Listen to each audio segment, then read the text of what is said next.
The two of you find yourself walking down a dark, damp, musky, enclosed cavern. This cavern has but one light in the distance, and across that distance is a great expanse. You cannot see the bottom of the expanse. You only see but one bridge that crosses this great, massive canyon, for lack of a better term to describe this so dark you can't even perceive what it is made of expanse. What do the two of you do? The dwarven warlock, Adric Shortbeard, is panting as he stops right at the edge. He goes, Varys, we made it. I don't know how we made it through that cavern, but we made it. Varys, the tall human behind him, is doubled over, also clutching his side. Old man, old dwarf, I have no idea how we made it out of there either. Those guys were huge. And that trap at the very end, oh my goodness, we barely survived. I'm gonna need a breath. Oh my god. Okay, hold on. Where are we? We're still underground. Hey, Adric, you see that? Yes, Sonny, I see it. It's right up there. I think we can make it. Wait, is that a bridge? I can't make it out from this angle. Let me walk over. So he walks over to the edge. By God, this is a bridge. I think we can make this work. Hey, you old fool. Hey, look, there's even a light up there. I think I make out a door. All we gotta do is get across this bridge. I think we'll be just fine. Did you cross the bridge? I better check it. I better check, make sure it's nice and sturdy. All right, roll me a perception check. 15. All right, with a 15, you notice that though the bridge has aged significantly, you believe it will be sturdy enough to carry your weight so long as you proceed with caution. Okay, you old man. Here's how we're gonna do it. I think if I'll take the lead, I'll take point, and if we can make it over this, then it'll surely hold your weight. So, speak for yourself, you daft fool. You got all the weight in your armor. Hey, I am in shape. You, on the other hand, are a different kind of shape. All right, I don't want to hear it from you. Anyway, here I go. And so Varys is gonna grab the edges just to grabs the rope, kind of tests it a little bit, puts a foot on one of the board. You know, listens for a creak. How creaky does it sound?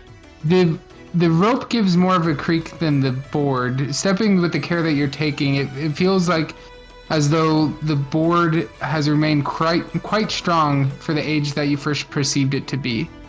Okay, so Varys is gonna take a walk across, and then he's gonna get about 15 feet, kind of do like a little jump test. He's like, "Come on, you old rolling ball of hair, it'll be just fine." Adric actually grabs his staff, and he's gonna do a detect magic spell, just to make sure that there's no outside forces. Do you want to do a detect magic, or do you want to just do an Arcana check? Let's do Arcana check. All right, roll me Arcana. 17. With a 17, you get the sense that there is no magic within the vicinity. Okay. Well, I guess if it can hold you, it should be able to hold me. So Adric's going to make his way on there. He kind of does the same thing, kind of tests the rope a little bit, does the creek test. You know, right. As Varys is getting a little bit more down the way, he does kind of that same jump test, and he goes, "Ha! It can still hold me. By God, I think I can make it."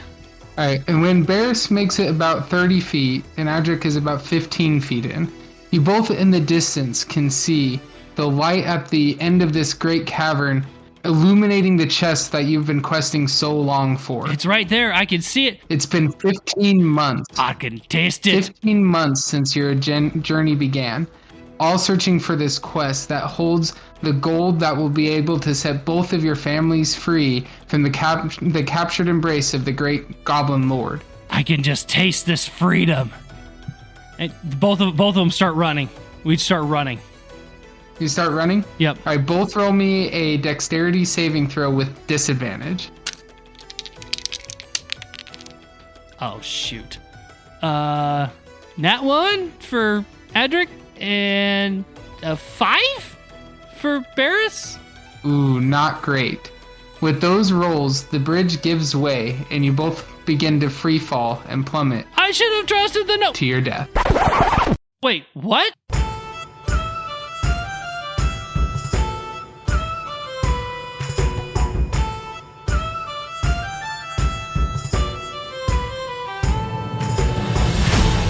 Welcome to Dungeon Master Talk, a podcast by Dungeon Masters for Dungeon Masters. I am Dungeon Master Shay. And I am Dungeon Master Kyle. Kyle, how you doing this week? Oh, I'm doing pretty good, Shay, especially since I just got to do my first ever TPK.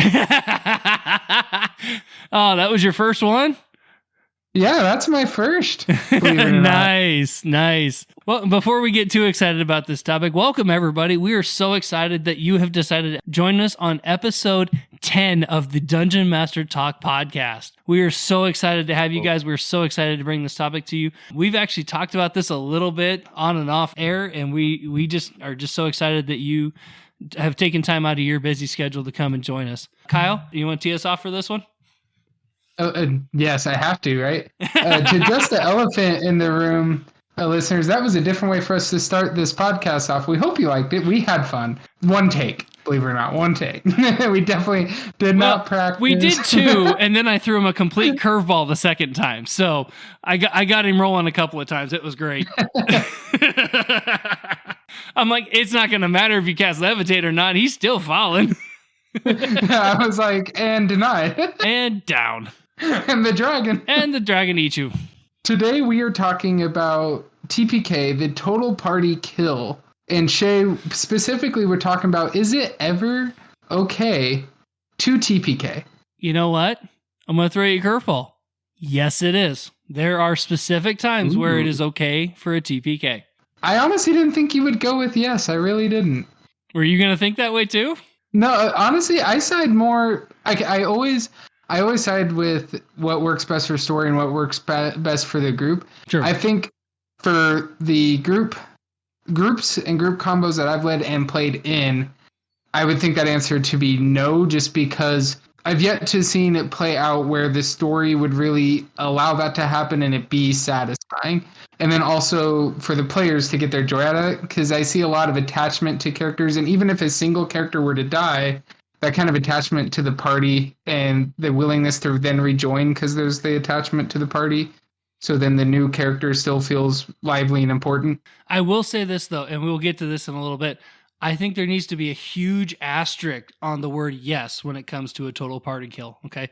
There are very specific times and ways to do this to where you do not end friendships and gaming sessions to go forward. So let me put that asterisk on there that I am not an evil overlord. I am not one of those guys that is out to kill my players every session. Okay. I'll put an asterisk on that and say he totally is. Well, as we said in our last episode, I accidentally almost TPK'd, and I did not do that on purpose. Unfortunately, it was a non-canon session, so really it didn't affect the storyline proper for our game, which we'll get into those for you here in a minute. It did totally affect the metaverse of our podcast because it got us talking after we went off recording last time, and it changed what episode 10 was going to be. So we'll get what originally was going to be episode 10. We won't spoil it for you, the listeners. It'll come down the line when we get to it, but we had to discuss this. Yes. This was one of those things where we kind of like dropped everything. We're like, okay, we need to talk about this because I know that there are groups out there that some DMs are kind of power hungry. They're kind of story hungry and they want to have that TPK at some point. But Kyle, let's go on probably the more popular theory about TPKs with probably, would you say that they are not encouraged and not recommended? Yes. I think that's probably what we'd run into more often. I did not poll people. I did not go on Reddit and ask my players or any friends outside the game that play D&D before coming into this, their thoughts on it, because I wanted to come in with my true opinion on this. For me, I know as a player, I would not enjoy it if it felt like it came out of nowhere the way our cold open did. To me, in that case, if that's the case that I'm saying is no, it should never be one that like leaves the story thread then hanging. To me, it's even more of a no because it's just like, hey, your players, they spend a lot of time and effort on these characters.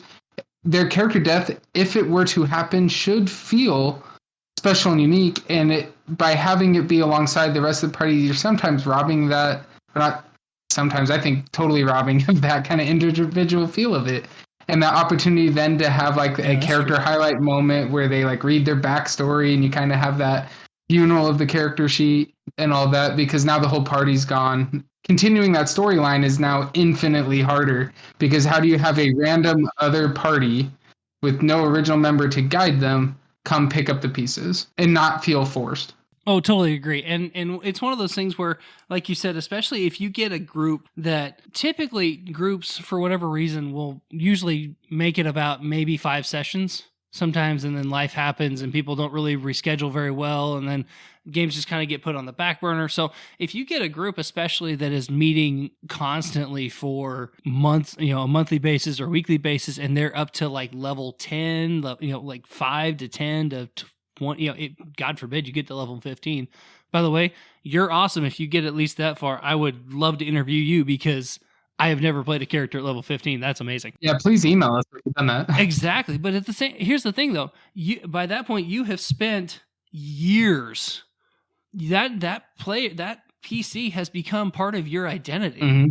Like in your playgroup, I know in some of the old playgroups I've had, people don't call me by my actual name. They will call me by my character's name that they remember, because I played that character for so long, and we got so invested in that character that was my name to them. If you run into other groups, like you'll kind of hear that, like the DM especially, like that's the first name that will roll off their tongue is their player character name, not their actual name. I have a player in our group that I have known literally since grade school, that I have mistakenly greeted now by his D&D character name on more than one occasion instead of saying his actual name. I've known him since literal grade school. I then switched back to his real name. I catch myself. You're like, hey, you with the face. Yeah. Which that's my secondary name for him, other than his character name. But you with the face. You with the face. I call you face because you have one. That's the thing, though. Like anytime you invest years of time into something, but here's the thing: you haven't just invested time. You've invested resources into perfecting that character. You've spent time picking specific spells and skills and feats and all this other thing. You put so much work into this character for a TPK to just go, oh, you're dead. Roll new characters.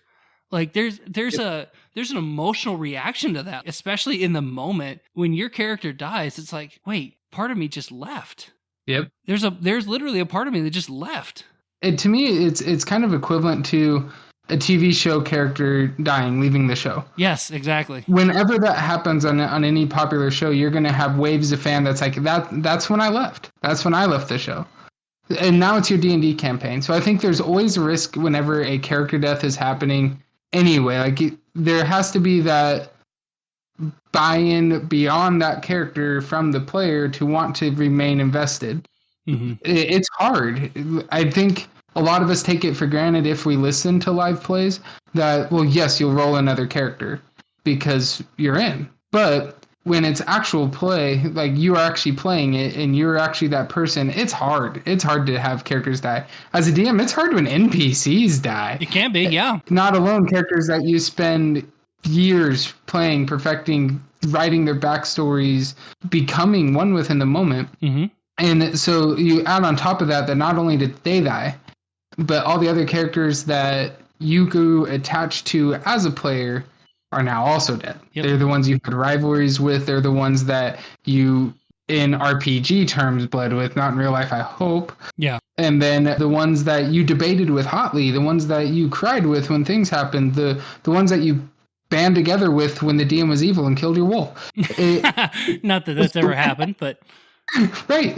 To go with that, Kyle, though, like when you TPK, your whole world basically gets shut like a book. You are putting a smash ending on the world that you built, the characters you created, the characters they created, all of the villains, all of the plot hooks, all of the sub hooks, all like there's everything that just literally just kind of goes and it's done. Yeah. You can't bring that. Well, you could bring that game back if you got your people back and kind of, made amends, but because typically people get really upset when that happens. Yeah, I think it takes a I'm trying to now wrap my head, because I came in all ready to be and kind of arguing one side on it, and now that I'm in here in the moment, I'm like, maybe we should talk the other case. I think it'd take a special type of story, and the one story that it's not exactly a TPK, but it kind of was, that comes to mind is, we all know the movie, as soon as we start quoting it, it's only a flesh wound. It ends abruptly. The story is not finished. They do not complete their quest. It's true. And so, because the police come and they end everything. Oh, sorry, I just spoiled that. But it's been out for so many years. If you haven't watched it by now, that's on you. I think when that happens, Minecraft on Holy Grail, thank you. When that happens, I was legitimately going like, I know the movie. I've watched it recently. I can almost quote that movie, but that's neither here nor there. Yeah, it takes a special type of story and special type of group for it to be okay, I think. I'm not saying that your group can't be that, but definitely if that is a possibility in your campaign, please have discussed that with your players. And probably more recently than your session 0 if you are deep in. Because I think I think it's easy to be unattached during session 0 because you may not have even made your backstory yet. Yeah. Depending on how you guys do stuff. And I think there's a big difference between how you feel towards your character at session 0 when they're an idea and session 105 when they're a part of you. There's also the flip side of that, especially when you have brand new players. Mm-hmm. If you go and have a TPK on like their second session, you're probably going to turn them off from D&D because it's like, now I know it's you versus me. Yep. Like you've put that mindset in them versus here, we're going to create a story together that's based in this realm and these characters and all these things. At that point, you're literally slapping them shut saying, okay, I need you to do this process all over again. Yep. You're like, I just got this. I literally just built this guy and then you're going to kill him like that? I think it can be okay in one-offs because if you do it thematically, if like you're doing a one-off that tells the story of these epic heroes existed in the world of your main campaign, now you kind of have to explain why they're not around. You can Rogue One it, right? Like you just yeah. Like I'm trying to think of examples of good stories in my head that it ends like that, right? Because I just proclaimed on here like that's not good storytelling. And then I'm sitting there going like, hold up, wait a minute. It's hard. I think it's really hard to overcome that in the terms of like that being your main line. Now that could like if that was already as a group you knew you were coming up on the end of the story. And the end of the story is a TPK, but it's they win as well. Like it's a team sacrifice. Could be. To save the universe. Like maybe that can work because that also ties it up. Like we are a graduate, but some players, they don't play the character one time in one campaign. A character, they'll change and they'll grow and there'll be a little bit different stuff to fit the different worlds, but they'll take that character and move them from campaign to campaign and they're not ready to graduate them to retire them necessarily in your campaign. So if you do that TPK and you just killed their character that they've played across 3 campaigns and we're not ready to retire, ooh. I think there's kind of a separate discussion in that of like, okay, why are you literally playing the exact same person in 3 different games? But that I think that's more of a discussion for a different day. I think for me, a TPK, again, like we said, there should be a massive, massive asterisk on when it's okay. Mm-hmm. The part that came to mind, and I did the same thing, Kyle. I didn't really ask for outside opinions. I just kind of tried to keep it as natural and free as I could. But I think it's okay, like, if you have more of a tragic storyline, if you've got more of that sorrowful type ending similar to Infinity War, like Endgame. Granted, a lot of those guys were resurrected, but at one point, most of those guys were pretty much left for dead. And here's the thing. I think if you're going to do a TPK, one of 2 things has to be true, okay? This game, as you know it, and like you said, the players have talked about it, like, if for whatever reason your group is disbanding for good. If it's one of those times where, like, you know, this guy's going off to go to school, this guy's getting, you know, a job. Now, it's harder to justify it in today's day because, you know, we have technology, we have things like Zoom and Discord and things where you can play remote and there's that whole conversation. If your group as you know it is kind of putting a pin in that story, you're saying, hey, you know, life's happening, life changes are coming up. I just don't think that we can do this game. Or if for whatever reason, if you as the DM, you're like, hey guys, I am all out of ideas for this game. I'm just fried. Like, and it's not that I don't hate this. It's not that I hate this game. It's just I can't keep going with this storyline. For whatever reason, this storyline has died in my head. Okay. Again, this is you telling the guys ahead of time that this could happen. Okay. That for me, that could be a justifiable reason for a TPK.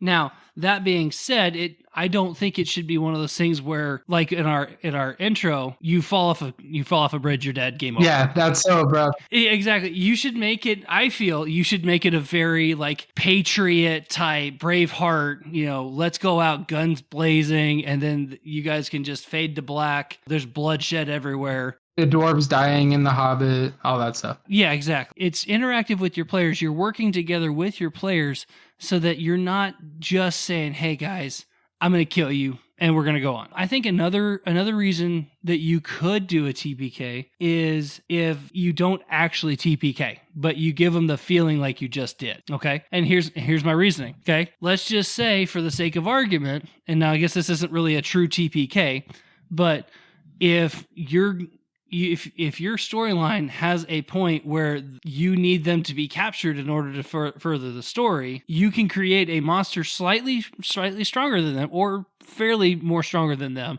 to just wipe the floor with them. You don't actually kill them, but it's a fade to black moment that you can bring them back in next session to continue the story. Oh, that's a special type of dark if you're just like, all right, go home, everybody, see you next time. And they're like, are we going to roll no characters? See you next time. Or I've heard of one guy that did this. It was one of those things where they were in a cave and basically all of them but one died.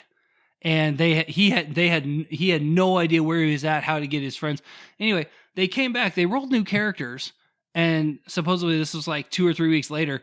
That new party found their old party. Oh, saved them? Okay, so plot twist. Yeah, something like that. So it was one of those things where they were able to resurrect find their old characters, find the stuff, and then there was the conundrum of, okay, do I keep the new one, play the old? There's that whole discussion in and of itself. But again, it's one of those things where if you're going to do something like that, you should have a conversation with your players and say, hey guys, you're going to hate me for a minute, but I need you to trust me. Yep. I have an idea, and I just need you to trust me. I love you guys, and I want this game to happen. I need you to trust me. I think that's big to be communicating there. If you're doing that role, because you don't want to give away there is that fine line though, right? Because you don't want to bury the lead, but you also don't want to over pitch to them that everything's going to be okay to the point that there is no more of that play suspense, right? Yeah, and then they go into the game. Am I going to die now? Am I going to die now? Am I going to die? Like they have this okay, I know I'm going to die. I just don't know when. And as a DM, where your party's batting 1,000, and it does feel good to in terms of win losses, and so it does feel good to get them once, right?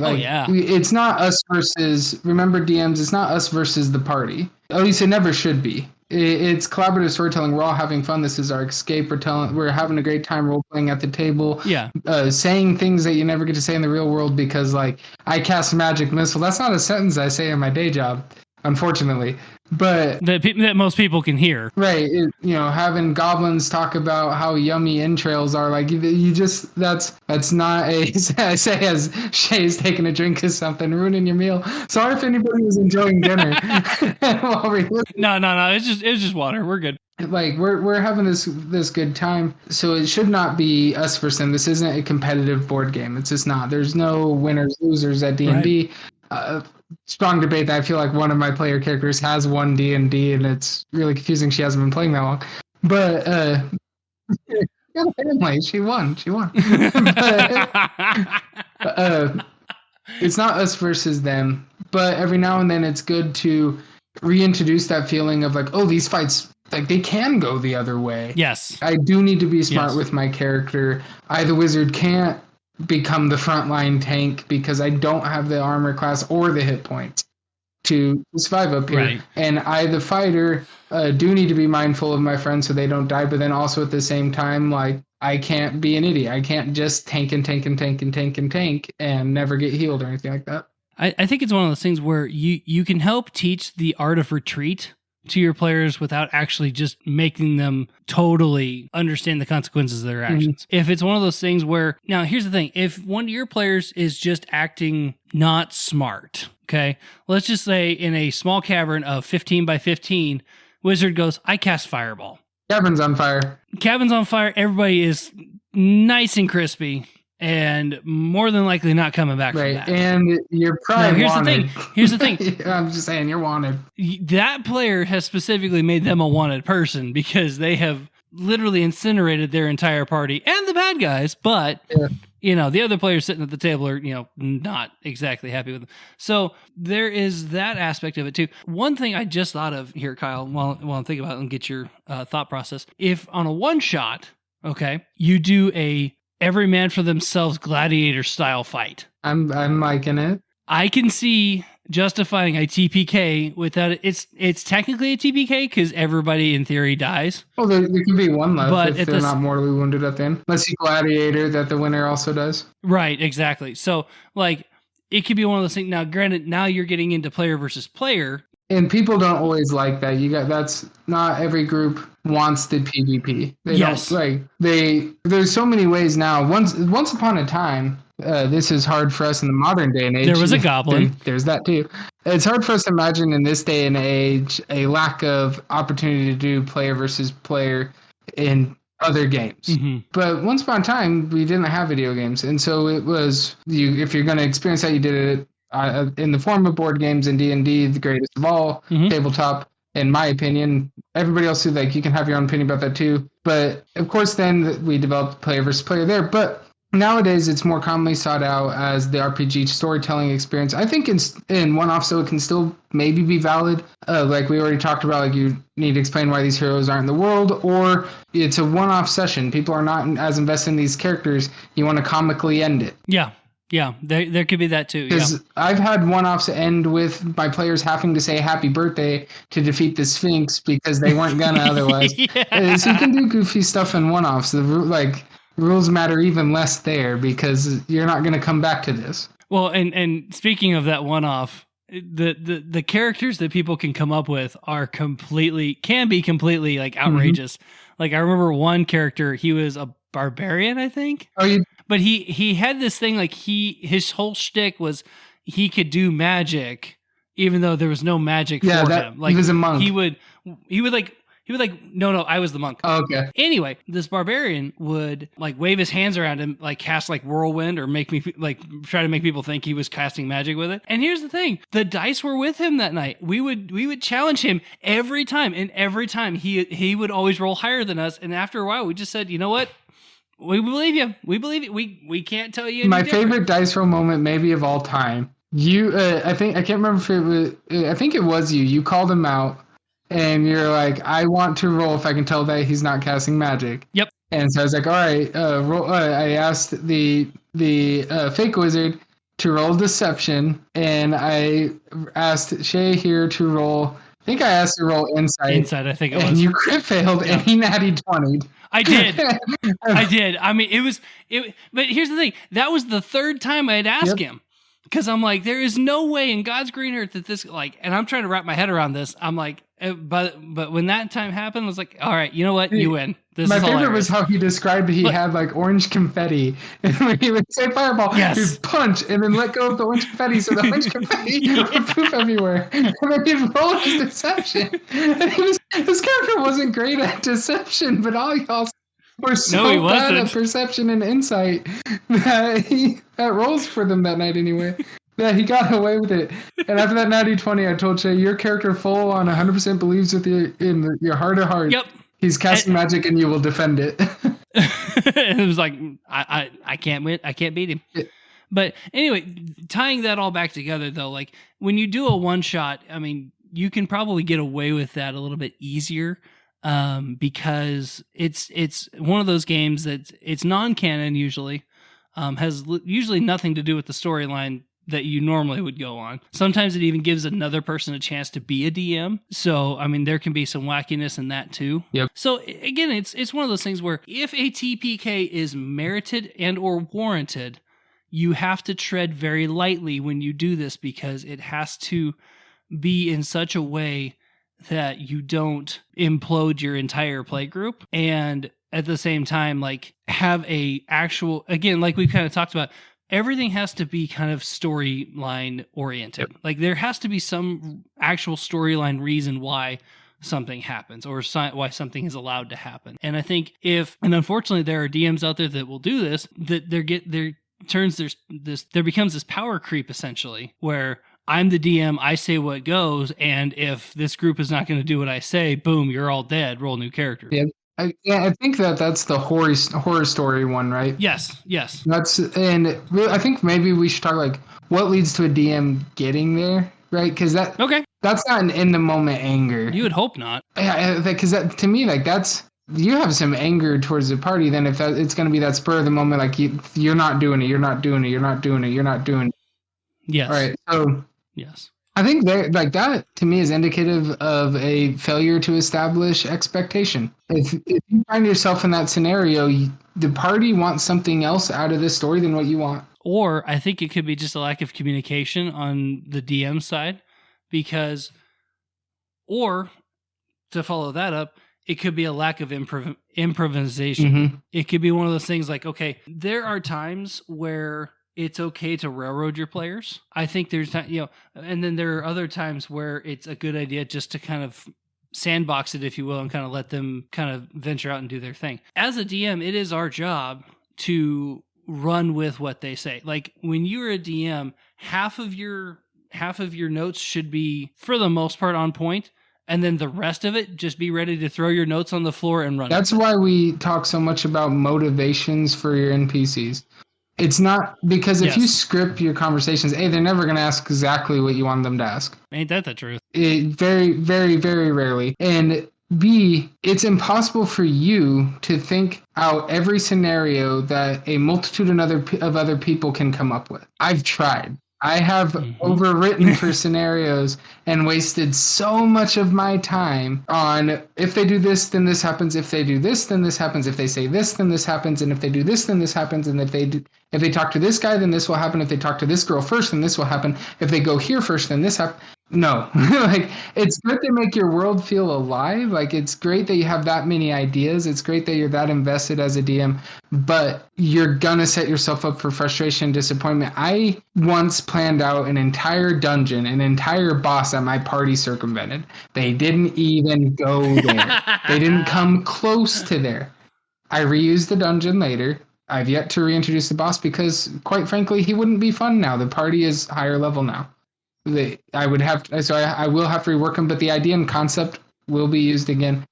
It's not complete time loss because my party never saw it, so I might as well use it for like a one-off or another session sometime. But that taught me then that like it's more important for me to have built my world as a concept and motivations so I can adapt rather than strict storytelling. Yeah. And I think it's one of those things like with improv that, like you said, people are never going to ask the question that you're asking yourself in your head. Mm-hmm. They're going to come up with either a different question altogether or a better way to ask the question than you ever thought you could ask the question. And so then you're going to be frustrated that you didn't think of the way that they asked that conversation the first time. So it's a mind game really is what some of it comes down to. But again, I think the other part of it too can sometimes be checking your ego as the DM at the door. If we're going to be collaborative, I need to be able to check myself at the door saying, okay, I have all these ideas and I have an idea of where I want them to end up. I know that they're not going to read my, because when we railroad, we're making them try to read our brain and figure out where we're taking this story. Yep. And that's usually not as much fun as, okay, what is your character thinking in this moment? What are they thinking in that moment? And then placing the tiles in front of those moments to wrap the story back to where it's supposed to go. Yep. So I think that's really what it boils down to is people get frustrated because their egos either are not getting inflated by how, I'm such a great DM because my players always do what I want them to do and I can control every little bit. But really, it's more fun when you check your ego at the door and you say, okay, I have an idea for where we're going to go. I have a couple of, I've obviously got my encounters planned, or at least some variation of an encounter that they could run into. And then after that, let them go. Let them play. Because at that point, I guarantee you, if you're not surprised at some point in every session, I don't think you're doing it right. Yep. And that because they usually always do something. And I think with and we might be going down a rabbit hole here a little bit. Like possibly. with your players interacting differently, I've run into an interesting problem with my party that's now become a meme. I think they're now doing it on purpose.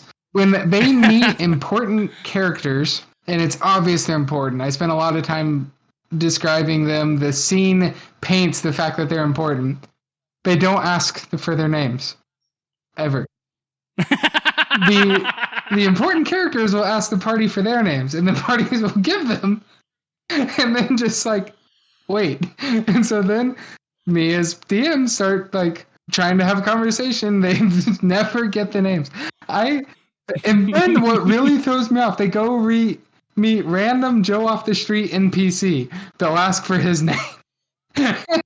It's true. It's true. We have done so that. So then I have not created a name for this NPC because I hadn't thought of this NPC before. So now I'm scrambling to make a note of this NPC in my note because I also know they will ask about this NPC later.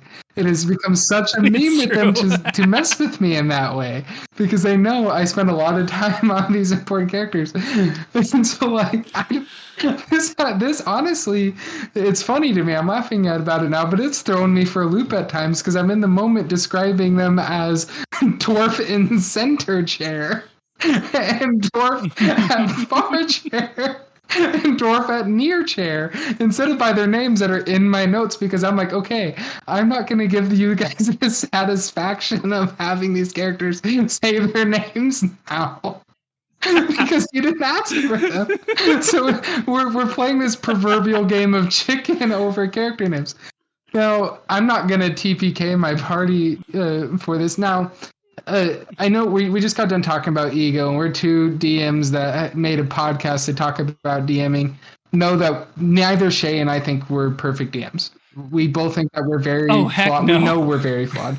I know I make mistakes. I once allowed a player who may or may not be in this podcast with me right now to cast hold person on a owlbear. And and 5 minutes later when he called that was me. Oh yeah. And 5 minutes later when he called out he couldn't do that, I just said nope, go with it. And, like we all make mistakes. I one time forgot to describe the third floor of a building, thus leading my characters to think that there were only 2 floors. And the final fight was to take place on the 3rd floor of that building for the dungeon. Oops. We're very like. I mean, hey, and like I told you guys last week, I almost accidentally TPK'd my party in a one-off because I clearly don't understand how hard a dragon's tail will hit people. So, there's that. And right after we talked about how to build encounters and make them on right difficulty for level 2. So, like, we just want to impress to you guys that we get it wrong. We do. And so maybe you find yourself in a moment like Shay did where you just TPK'd and it was not on your agenda to do so. You're like, oh no. Yeah, so like Shay talked about last time with that, you can have them be knocked out. Not everyone's going for a kill. You can have them be captured. You can have the dragons most of the time the dragons is protecting whatever it has to protect, or maybe it's a malicious dragon. Well, maybe it knocked the party out, and instead of staying back to kill them, it decided, like, I'm moving on to terrorize the city. And now the party can get up and go fight them in the city. You'll down the dragon stats a little bit, make it possible, or provide them a weapon to even the odds. So there's a way out of those scenarios. For the opening crawl that we did, the cold open, I guess we're calling it that. We think we're cool. Yeah, you can have it like they wake up and they're caught in spider webs or something creepy like that. There's ways out of those scenarios if you didn't intend it. There's ways like we were talking about to make it that like, oh no, you're dead, JK type moment to build that suspense in between sessions. Now, if you do find yourself in that scenario where you're like, I'm TPKing, like we're doing this, the dice said yes. Because I know some people, your house rules are that we are strict on the rules. That we are, like, if the dice kill you, I'm sorry. It's the RNG of the game. It's always there, always possible. And the dice determined a TPK, and your party is okay with that.